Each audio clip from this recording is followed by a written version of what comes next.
అది left side రాయండి. Right side ఏదైతే వాల్యూ ఉందో అది రైట్ సైడ్ రాయండి. 1 + 2 3, 2 + 1 3. లెఫ్ట్ సైడ్ ఏదైతే వాల్యూ ఉందో అది రాయండి.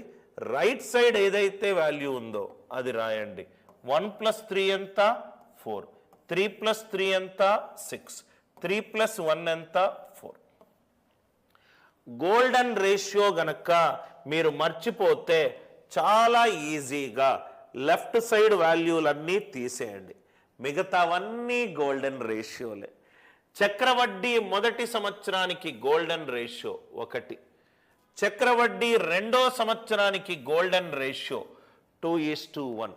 చక్రవడ్డీ మూడో సంవత్సరానికి గోల్డెన్ రేషియో 3:3:1. చక్రవడ్డీ నాలుగో సంవత్సరానికి గోల్డెన్ రేషియో 4:6:4:1.